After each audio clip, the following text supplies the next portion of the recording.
Come and get started on a new mission, a new direction, a new intention. Welcome to 5.8G Alive at Connections 50 Plus. I am Terry-Ann Joseph Brathwaite. And I am Jennifer Gibbons Joseph, catering to all your prospects in the third act of life. Economic well-being, social gratification, personal fulfillment. Join us on Wednesday at 6 p.m.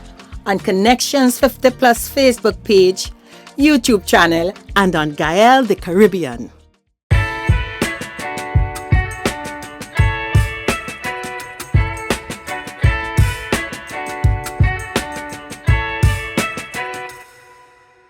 Good evening, everyone, and welcome to Connections 50 Plus 5.8G Alive. I am Jennifer Gibbons Joseph, one of the co-creators of Connections 50 Plus, and as usual with me is my colleague. Hi, everyone, and good evening. Welcome to 5.8G Alive. I am Terry-Ann Joseph Brathwaite. Really excited to be here, Jennifer, as we continue our discussions about where we are in life. How are you going? Yes, Terry-Ann, I'm doing good. I'm doing very good. And yes, you know, we had for the last two shows very, what should I say, spirited conversation. We discussed Spirited and spirit-filled. Yes, spirit-filled, not spirited. You know about Lent, what Lent meant to us, and we had two very engaging guests, Benjamin and Nancy, last week. So this week, we thought we will change up a bit and discuss, what should I say? Let me say this is Terry-Ann's topic. Very controversial. Your pride is going to kill you. So we thought it's very interesting, especially, the climate we are in. We are in a climate where we really should take, check ourselves, take note, and make some really serious decisions. So we thought it would be nice to move away a bit from the Lenten discussion and more to discuss what are we really going to do in the climate that we are in right now, and both locally and internationally. Yeah? Yes. So let's get in with our tribe.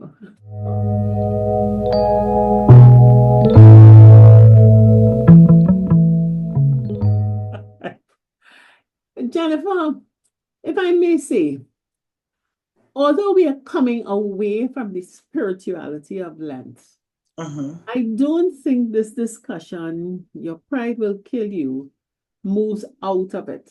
Because if we remember that all these religious periods that we're in, the Christian period of Lent, the Islamic period of Ramadan, and the Hindu period, all require fasting, sacrifice, calling to account, taking stock, and dealing with consequences, whether it is through sacraments of reconciliation for Christians, whether it is through you do your pujas and your prayers in the Hindu faith, or the discipline, the very tight discipline of a Ramadan fast. And, we were looking at the world to just give my perspective of why I decided that this is your pride will kill you. We're looking at the world, and Jennifer, nothing seems to be the same, not standing still. Politically, socially, economically, they say when you sneeze, the whole world catch cold. Yeah. You have regime changes, you have elections coming, you have wars, threats of wars. I mean, when we think of the continuation of the war in Ukraine and the resumption of hostilities in Israel, Palestine, in Gaza, and we think of the extension of that into the Arabian Peninsula, And we think of funny climate. There's nothing certain anywhere, anytime. Yeah. A lot of the policies coming out of it's not only the US, but Europe also, people are losing jobs. Caribbean people's children, aunties, granny, mommy, niece, nephew who are abroad, they're losing jobs. And those lost jobs mean less remittances coming into us, and many people depend on remittances. You have international organizations, World Health Organizations, UN, PAHO, USAID. A lot of educational programs are funded by grants that are out of the US. They are being shut down, cut off. And people, as we speak, losing jobs. They're not sure if their contract is going to continue into the next year. So we are encountering a lot of fear and a lot of uncertainty. And as we look at it, we see at the base of most of it is an uncertainty about what will my economic position be. Can I continue to live my life? Is that a fair assessment of where we are? I would say yes, definitely, especially with our cohort. You listen, I listening to comments, or discussions. And that's why, although I said the topic may seem controversial, it is so important at this time.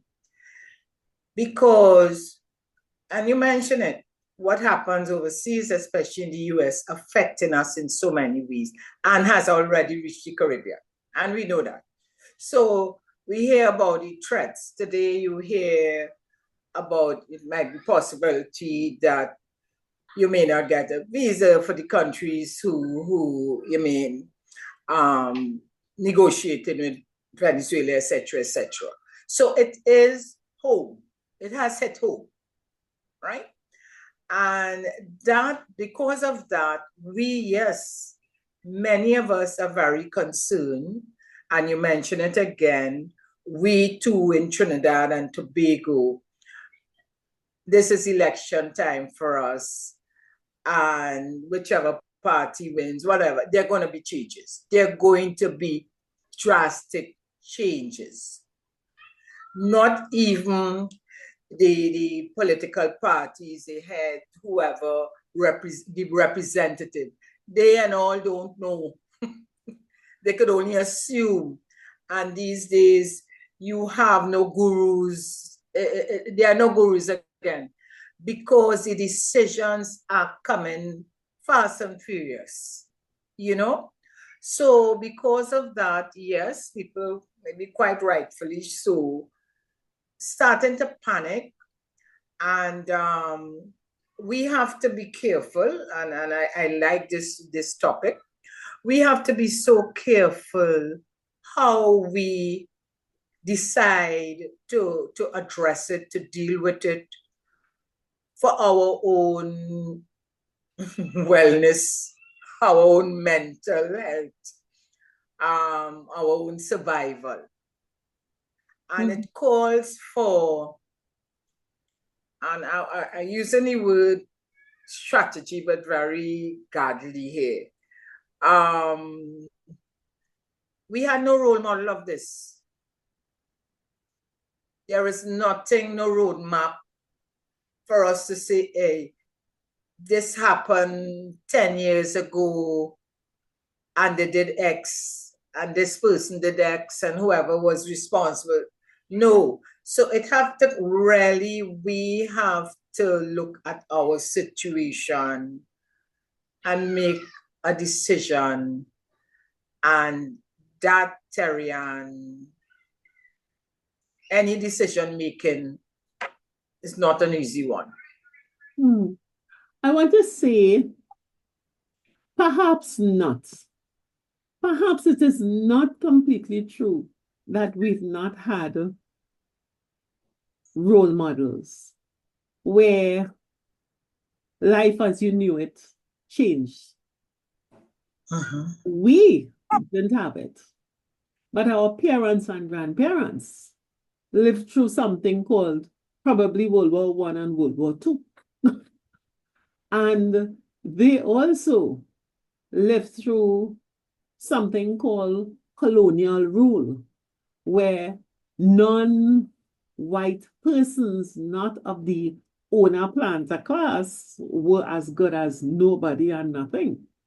And our parents and our grandparents may have migrated, or they would have been very closely tuned in to the issues surrounding the American Civil Rights Movement, where people had to fight and die for the rights that especially our generation, some of our parents, the younger ones are the parents, but especially our cohort, we 50 to 80-year-old people, absolutely enjoyed. And I will say, without national, nationwide scale sacrifice. Families may have had situations that the family as a unit may have had tough times and had to handle poverty and handle strife and handle stuff, but it would have been isolated to families. But to say that the nation was at war, or an entire race or entire religion or entire class of people are being persecuted as Lingers, we, our generation, don't know about that at all. Yeah, that's why I feel we don't know. We would have read, of course, all the situations, but to actually experience it. And I believe within our minds, you know, when you're living, you're going along very happy. Skipping, and singing. You don't think about what could happen. You feel that things may happen, but it won't affect you. So you're going along, not preparing yourself in any way for in the event that you're not putting any contingency plans in place, especially when you look out and those who may have migrated and is thinking of coming back, those who migrated and thought, oh, that was the best thing they ever did, they will never come back. Those who would have encouraged their children to, hey, go study, don't come back because it is better for you. And they did well, eh? But while they working and building life and acquiring assets. The consuming. Yeah. Consuming right? At a very that's what it's all about. To show success, to show that you're successful, you acquire. So your everything has to be lavish. And you live that lifestyle because you've said you work hard for that lifestyle. But we know about it come crashing down. Because even if you use and you hear stories about our parents and the forefathers and the sacrifice and all the things they did during World War, during all those times. But they they were already, if I may say, poor and suffering. When I say that. Well, they understood sacrifice. They understood so they were living it. They were living it. They weren't living the luxury. So when time come to give up something, you know, that's your life. That's your life. It was community decision. They would come together and they would talk and they had Lenhan and Gayap and all those kinds of things. So it wasn't like you driving don't use Tesla, but you're driving a fancy car today. And before you know it, you ain't even finished pay for it and you realize, hey, you can't pay for it again. So your lifestyle, you have to And this is where I say the pride coming. You're moving as against you're the lower rank. You might go a little lower. How much pride to play in that? But when you reach that level, you pushed yourself to a certain level because to you, that is a show of success. That's why you may have gone overseas, study, come back. That's why you do things. Listen,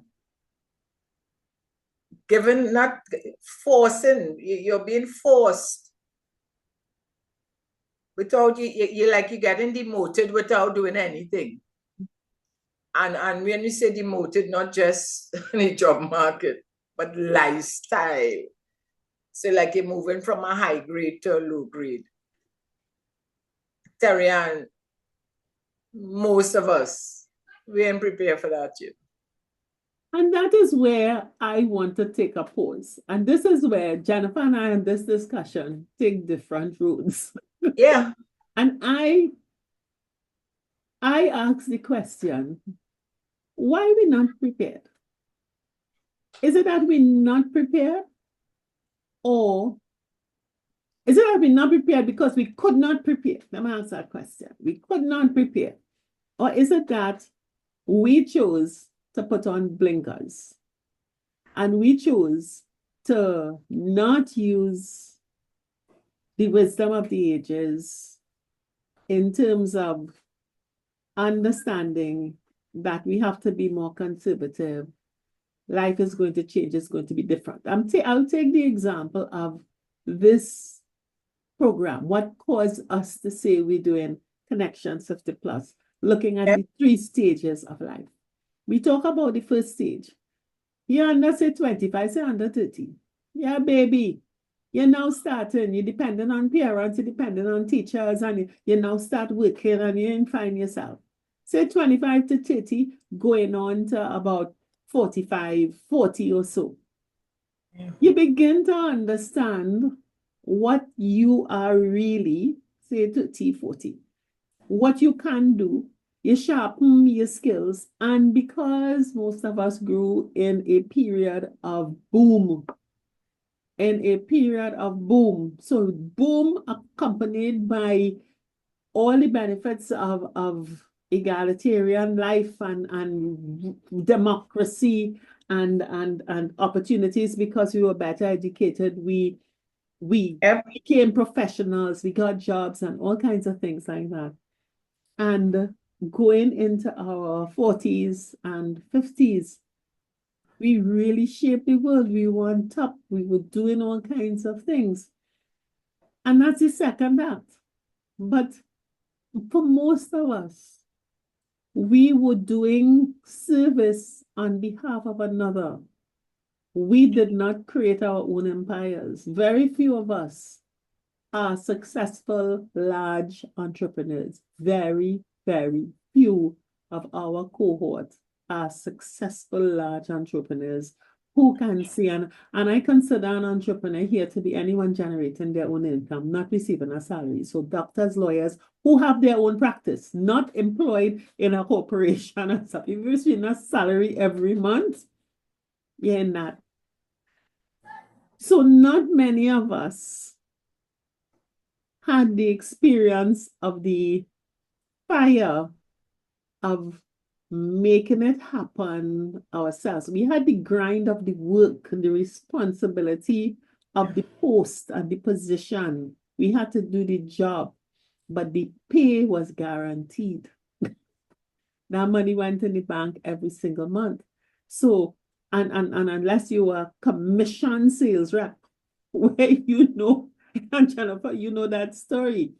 If you didn't do it, you didn't get paid. And I think that, and I'm not knocking this, it is, I am a result of that. All right. That rising tide, as Gregory Maguire said, and that ability to have this lifestyle caused a lot of us to really and sincerely believe that everything is going to be okay all the time and this will continue. And even when headwinds started to show that you have to pull up and watch it, you still had, nah, not now. And in one fell swoop, it seems as though the world has just turned upside down since January. Yeah. Just turned upside down and all mass. And we have not made the preparations. And it seems to me that for many of us, we are still resisting making the mental shifts necessary to begin to conserve and ensure that there's enough for us to go another leg. Or it don't have no reserves to conserve. So it has no conserving to talk about. It has no reserves. And we're frozen in panic.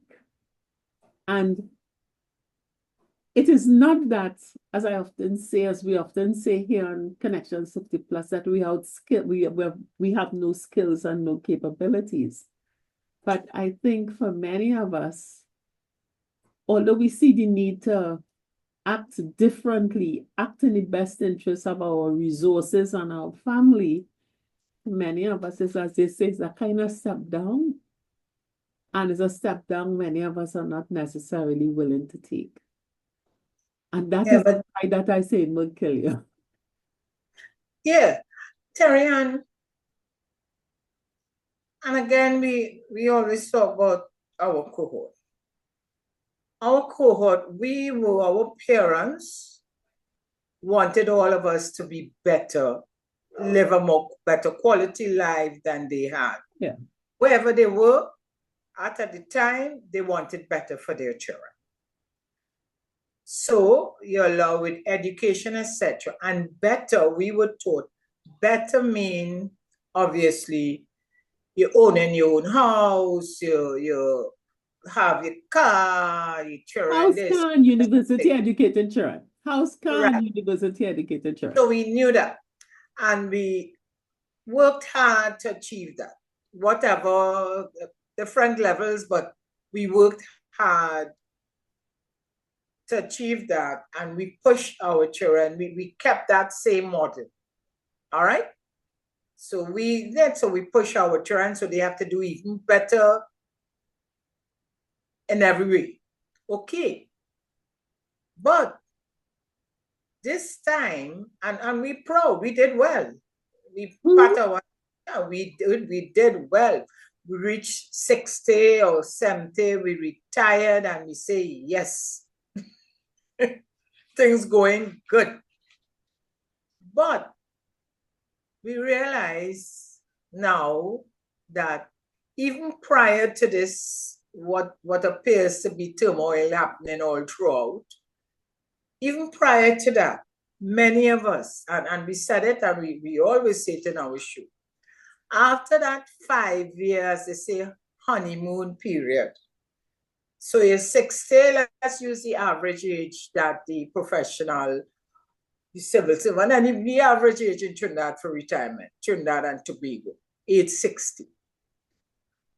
At 60, we smiling. Don't care what, wherever job you leave, you get whether it's gratuity, whatever. You get a little something. And you enjoy yourself for the 5 years. From 65, in some cases, people push it to 70 because they beg to hold on to 65, and then when they let go, they have 70. So even if you want to push it in the first 5, 10 years, Terry-Ann, without all this that happening, many of us realized that, you see, this honeymoon period and this time we thought the children would have been whatever we wanted them to be. They could send us on vacation. They could help buy the new car for us. They could do all these things. And if not, we couldn't. Our pension could do it. So we had to deal with that. Many of us still and come to terms with that. Added to reality now. And what you were saying there, your pride is going to kill you. And I remember telling you about Terry-Ann. Let's move out, Kilna, and say, it will hamper you a little bit, soften it up. But really and truly, Terry-Ann, I mean, the reality is, it's killing us because the stress dealing with this situation. And you see that pride again. Remember, we said we were brought up, our generation, our parents wanted us to be better. We were really proud from where we were to what we became. And I'm not measuring, so I'm not dealing with whether they became loyal. No, we did better. We did better. And you see that pride, that ran through all of us, all of us, all of us. We walk, I remember my parents telling us, you walk with your head high because you did well. We pass on to the children, hey, we proud, everybody in their own way. I have to use the word boasted. My child did this one who went away to do that. They studied it, come on, right? You live and you're happy with your little house, your bill or your rent, whatever you do it. Proud. You see that pride? Man, that is what made us feel that we were somebody, that we were relevant, that we were accepted to walk in pride.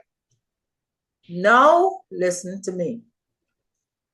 We're seeing it happening very fast and furious overseas, and it coming here too.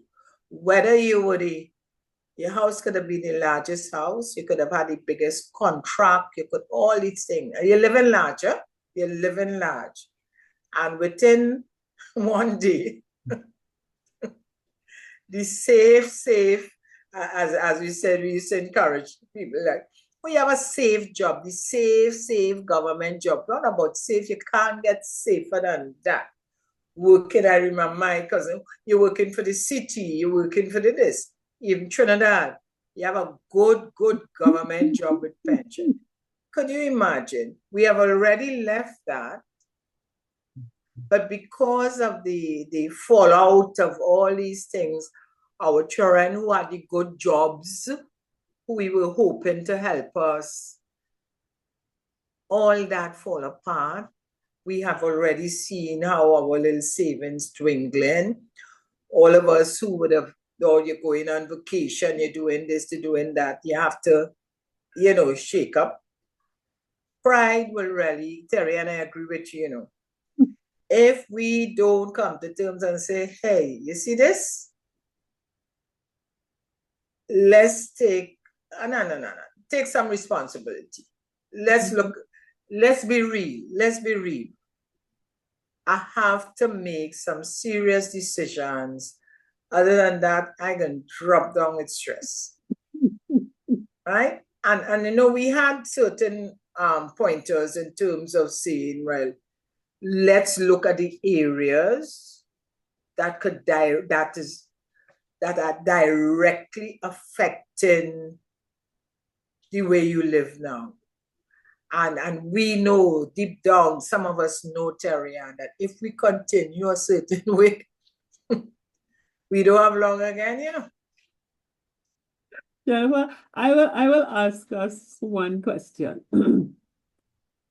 We are in our 60s and our 70s. Most of our children are in their 30s or 40s, late 20s, 30s, early 40s.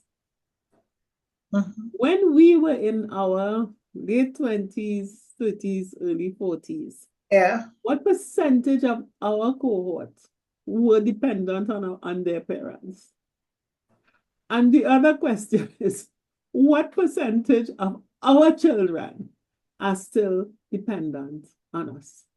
That is a measurement and a statistic that if it doesn't give you pause to think about what position will I be in the next 5, 10, 15 years? And how am I going to manage myself and continue to ensure the well-being of these adult children who are still very dependent on us, and some grandchildren that we also supported.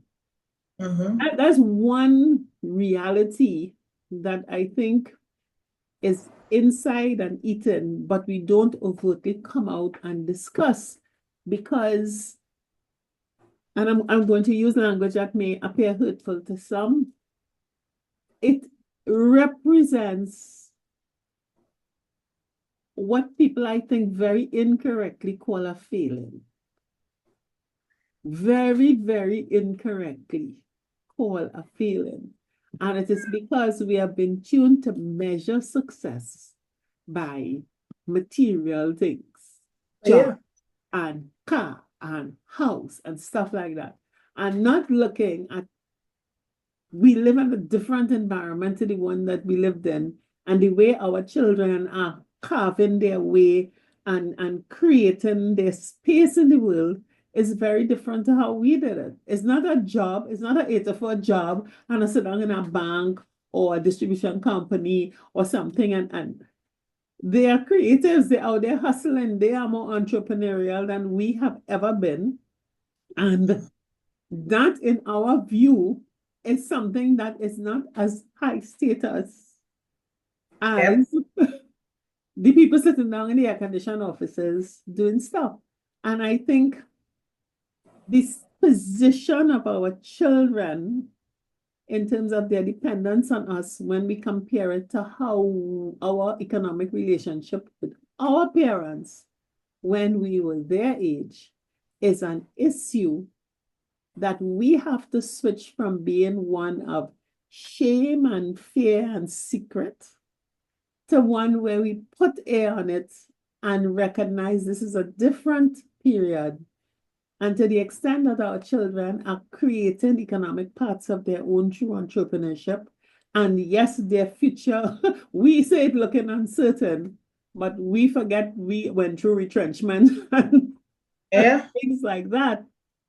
And I think that is one of the big adjustments that we have to make in our heads, because that pride, if we don't deal with that now, talk about what is the economic arrangement in this family unit for the next 10, 15 years, how are we going to handle resources? That piece of pride definitely going to kill you. It will kill you physically, it will kill you emotionally, it will kill you psychologically. Yeah, it comes down, Terry-Ann, and you said it, that economics, that money, and the average 50+ person, very, very concerned with money. So, and I want to go back here to, I say, the present climate we are living in, right? All the forecasts said, right, things going up, everything going up because of what is happening, shipping, this, that. So we know the cost of living going up. There's nothing else to argue about it. It started already, right? So we're dealing with the cost of living going up. And if the cost of living going up, of course, you ain't got no interest rate on the little money, your pittance, it's staying there. And depending on how your investments go, the fees will be more than the interest. I'm now going to say that. So it's going down. And I remember when I was doing, in finance, it will tell you, oh, good, how long I have the money there and I put in this money, and when I'm looking at less than what I put in, not understanding what is happening. So that is real in this climate. They're seeing it. The way we would normally shop, and a lot of us still, you're shopping online because local is the foreign, you're getting it better, cheaper, whatever. So that changed, which means you have to change your whole mindset. Those of us who have family living overseas who being severely affected one way or the other, whether they had their green card, whatever the story is. They have many families who being affected, and there is the possibility that they may not have any control of whether they deported or not, or whether they have to come back or not, right? And you're talking about Just say they have to return. How they return is not the issue. They have to return. Yeah. So families being affected, and obviously, if I am here living a certain lifestyle, enjoying my little pension, and I have a very close family member coming back, and I may have to accommodate them for a short while. That is all. So it's a lot of. It's not a short while, Jennifer. It's they're coming back. Full stop. They're not accommodating for a short while. Where they going? It is a lot. Where they going? They talk about, and this is real for us. You hear they talk about medication. Before we get onto medication and stuff, I want to make a comment about something you said. And you say that the technology is what technology is. And a lot of transactions that were done face to face are now going online. Yeah. I mean, the other day, the news was that Macy's closing down all the stores. Everybody in the Caribbean knows as you hit New York or Miami, you're going Macy's. Yep. Macy's shutting down all the stores and they're going to virtual stores. But all of this is facilitated by something that we have not been very disciplined about handling, and which is the cause of a lot of the false positive idea we have that we have a high living standard, and it's called a credit card. A lot of us, you almost cannot live in the world today without access to credit, and you cannot transact anything digitally, even when you're going without a links or a credit card. So even some stores they're taking cash. Yeah. Cash is a headache.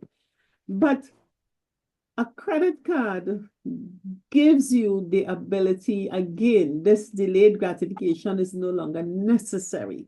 And it helps to preserve that image of being able to live in a certain way. So I can go to restaurants, I can go to shows, I can travel, I can do all of that. And at the end of the day, all the bank wants is a minimum payment. And you could take 25 years to pay this back because I'm making 24, 25, 26%. Yeah. And until the income stream that is facilitating the minimum payment dries up, and the supplementary income streams, whether it is from remittances from abroad or the daughter or the son or the cousin doing a little hustle and giving, until all of those things dry up. And then you are faced with the crazy debt left by a credit card and the set of things that clutter in your house that you don't really need. And you are faced with the reality that I can't go on. You get to a position of absolute paralysis again and fear. What is the fear to come back to? This pride. So, we talk about nothing wrong with online and digital. If you use a debit card, you're good, because you'll only spend what you have. Nothing wrong with online. Nothing wrong with online. The trouble is when it is done using debt. And we come back to money again, So this cohort, when we look at our children may have school debts, education debts and stuff, but we carry a lot of consumer debt, not only for mortgages and cars, but for just the way that we live, how we dress, how we eat, how we decorate ourselves, how we entertain, how we decorate our homes, how we entertain ourselves. And when whatever trickling flow of income, the little pension, we have so many supplements to that. when those things dry up, as they seem to be drying up, you end up like a deer in the headlights, because you have to then dismantle a lot of the paraphernalia that you've created, whether it is how you dress, how you entertain yourself, how you shop in the grocery or the market, what you drive, how you get around. A lot of the paraphernalia that we use for the world to see who we are. For the world to see who we are. We realize we have to dismantle it, but then you have a big bad boogeyman bank watching you and saying, hello, you owe me some money. And that is another piece of the challenge that we face that could kill us. We're going back to,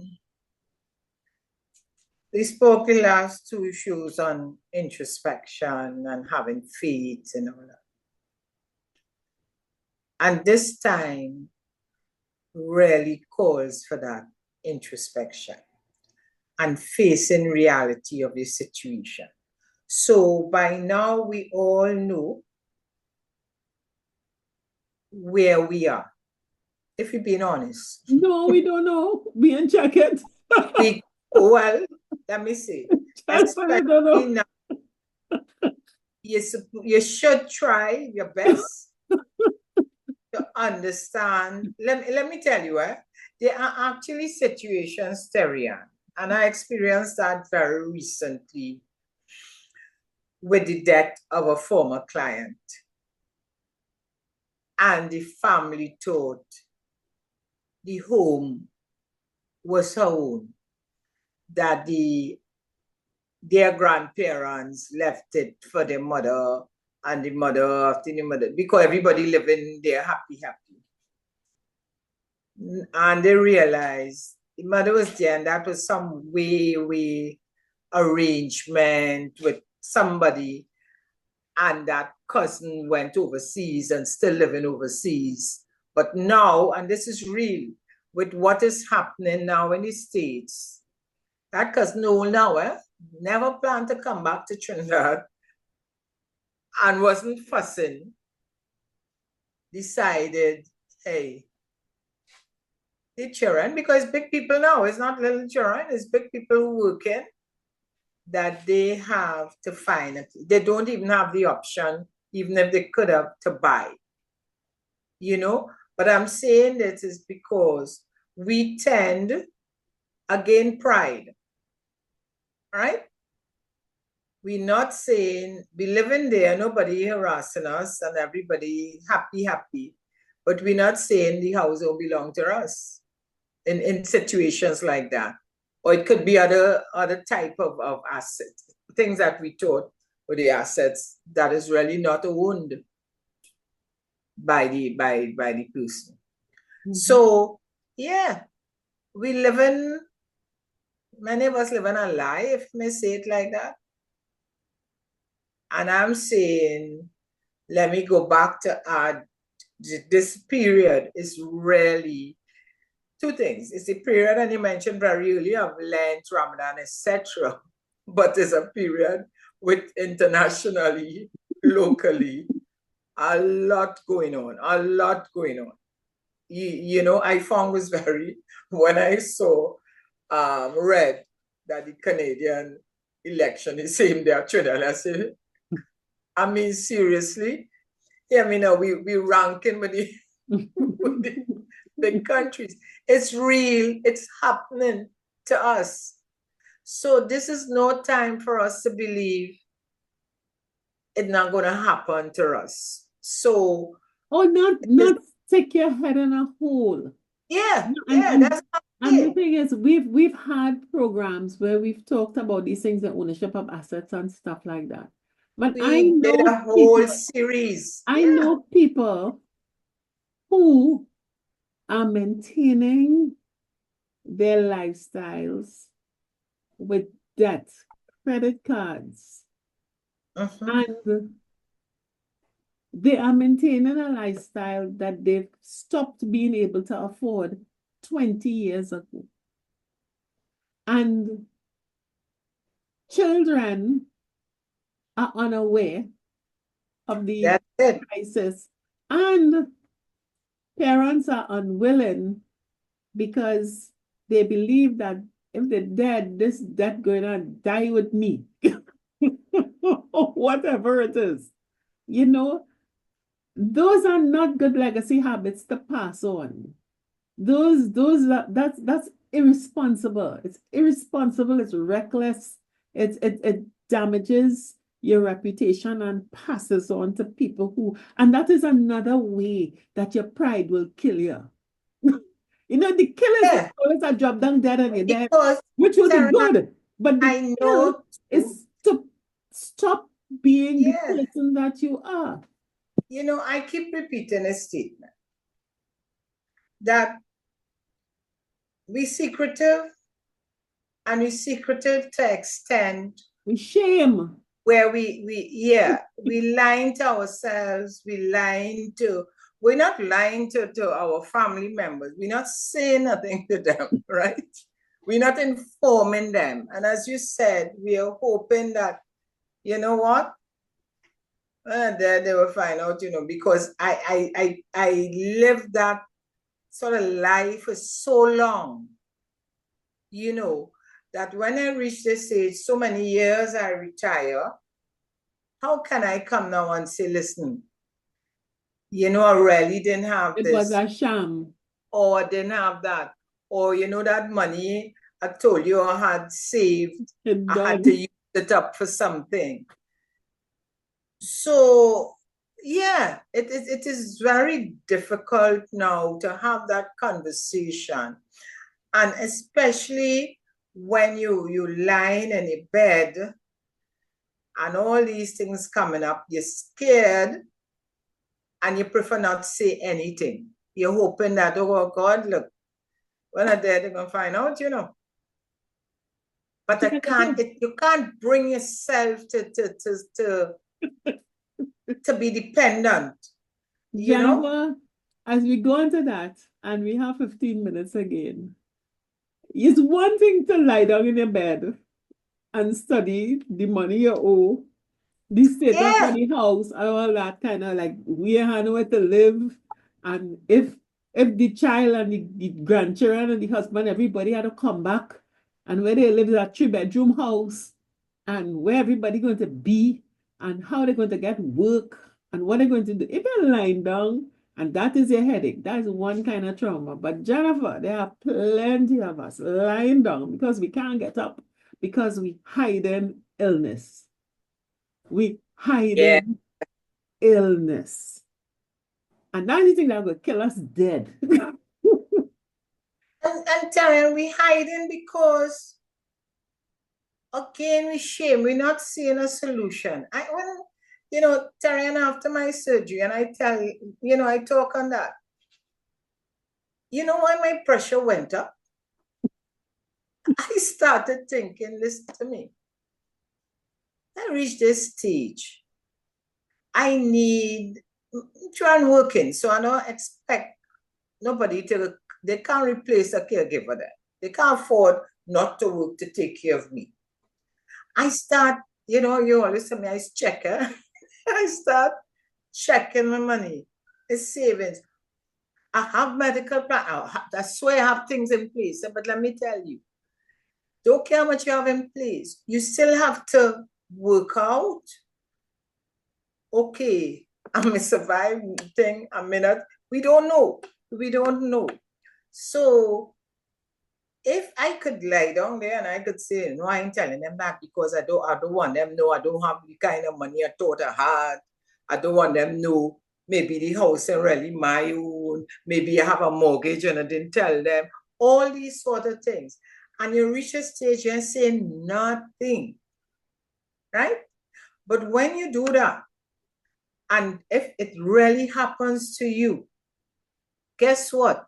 Everybody in turmoil, you know. But Jennifer, let's make another part of that very, very clear.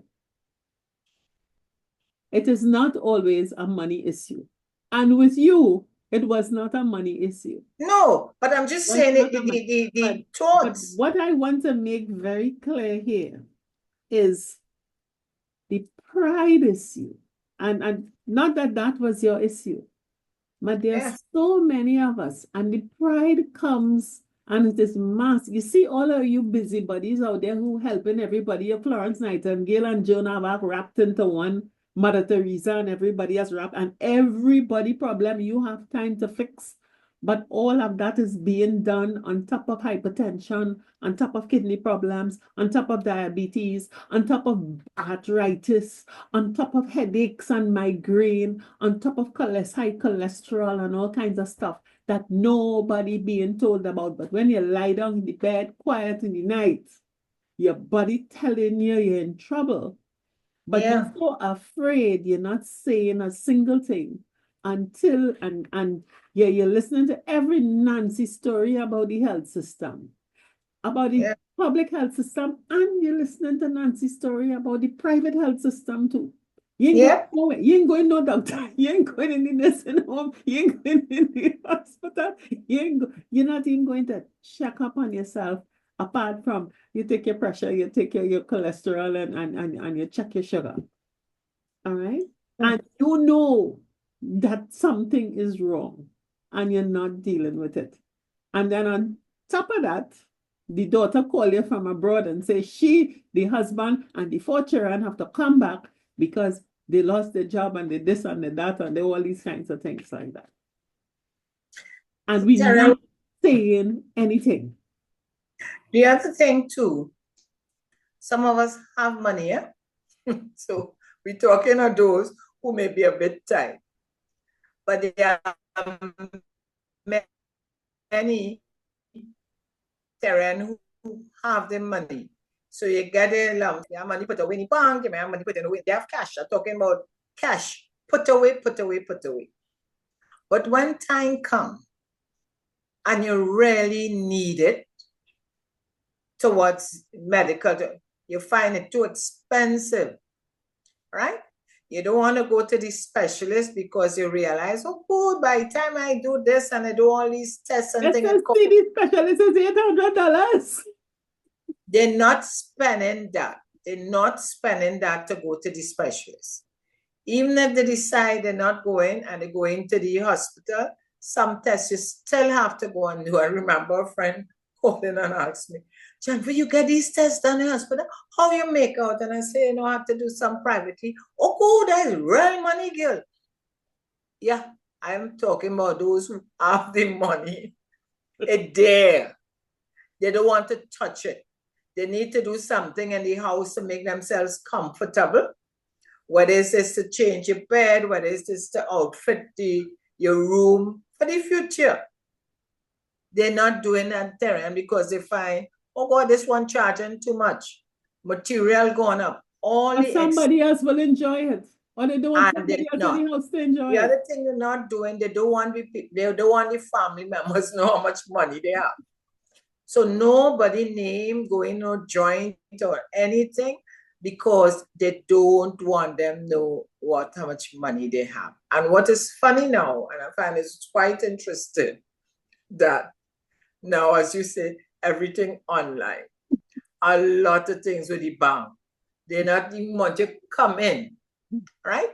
So those of us who not as mobile as before, you may have the car right downstairs and you can't drive it. You're not as mobile. A lot of us ain't going on nowhere and have no computer. Again, you have your phone. To manipulate to maneuver the phone to try to work, they're not able with that. Guess what you have to do? You still have to turn around and trust somebody, some family member to do the negotiation for you. And it have those who don't do it and expect the family members to use their money to take care of them while they think. And if anything happens, the family members getting problems to get the money because they don't even know what you have. And I want to point, that is real, that Terrian is real. I'm talking about us who very well know we're moving around, we're very active. And you have this money put aside. What you put in it put aside. Make yourself comfortable now. look and see what's happening. This is what is happening. It may be best to do certain things now, take that money and fix whatever you have to fix and do all that now to make yourself comfortable for whatever have to come down the road here. Yeah. You know? So the thing about it is that we are having this discussion today because we have had so many shows where we have talked about the signs of these things coming up.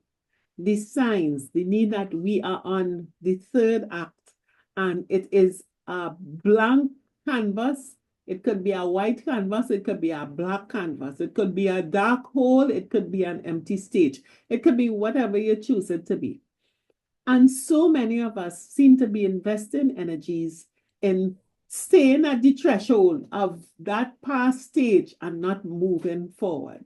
Yeah. And the way the world is changing, it is changing. If we thought it was going fast before, hey, listen, we are ready for this tsunami.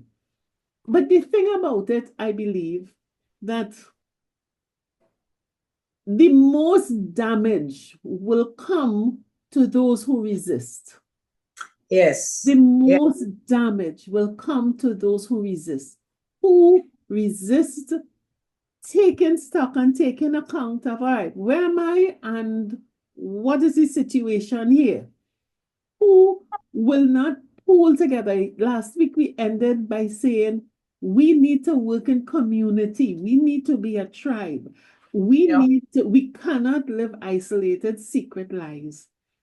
If we understand our positions, and I don't think many of us don't understand the position, there is secret. Yeah. Not dealing with it. But if we are hiding illness, if we are hiding debt, if we are not having we're still arguing with each other about what they're doing and they're wasting time, and we're not trying to understand how they see life going forward and say, okay, well, how can we work together for you to help me and me to help you and for us to work to help the grandchildren as we go forward? And have a plan so that when the tsunami comes over, at least you know the reality of what you're dealing with. And, you know, when we look at it, Jennifer, the one thing that is stopping everything here is pride. It ain't money. Yeah. It's pride. Pride because we were so successful. We have done so well. And we cannot think that, you know, we keep thinking because we don't know what is forward, we feel forward is going back to where we were before we were so successful. We don't realize that forward could be something that is different, but still very good. Yeah, we could be very successful on the third act stage. Yeah. Yeah. And you keep in secret. And I really believe that that pride is the thing that will kill us all. But Jennifer, we have a way to deal with it because you all know we will be doing all this sort of talking. Yeah. Yeah. Solution. And we actually say, listen, we have to have forums. We have to bring in the experts and give you all the opportunity to ask questions, to have really, you know, guided discussions and help you find the solutions for you. You know, it is not one size fits all. No. So when you ask the questions and you're being guided and we have the professionals, it will help us. These are different times we're in, and we could be very successful on this stage with whatever going to happen, whatever coming up. No matter how rough the environment is. Yeah, we could. Yeah, we train for that. We're ready. You know, we just have to be honest with ourselves and, you know, come out, have that discussion, have the conversation, make the decision. So we are planning that, listen, we can't be coming on and just talking. We have to know we want you to be part of the conversation and not just because right now, you know, we asked you to send your notes tell us what you want. We're not hearing from you all with that. So we decided we're going to have a forum. Yeah, we got custom having forums. We started back having forum.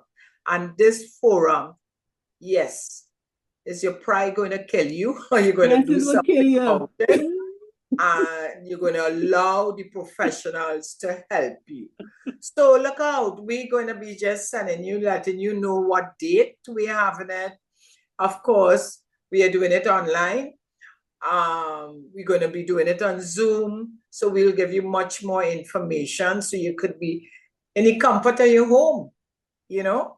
So by the next week, we will give you your the date, let you know which professional come, and it will be ongoing because we'll have different professionals coming on depending on the area that you may be interested in, or you feel, hey, I need to get myself together and address this particular situation. Yeah? Yeah. So we don't want tombstones with all kind of euphemisms for pride kill this person. So y'all will understand why Jennifer was saying, oh God, Terry, I'm not kill. Yeah. We can't say it will set you back. We can't say that. It's going to kill you. And that's the saddest thing of all.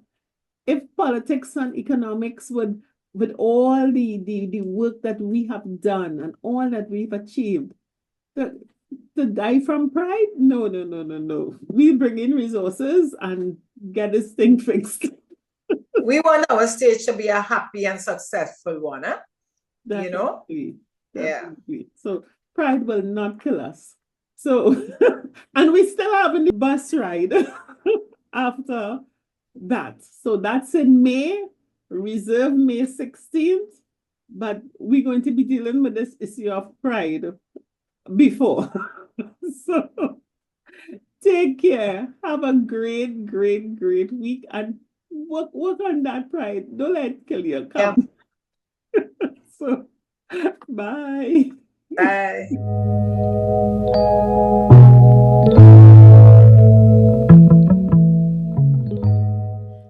Plus Tribe and follow us from Trinidad and Tobago and the Caribbean. Thank you for joining us on this Connections 50 Plus 5.8G Alive show. We hope you enjoyed the lively conversation and look forward to seeing you next week. Don't forget to like our Facebook page and subscribe to our YouTube channel. We really love getting your feedback. Bye for now.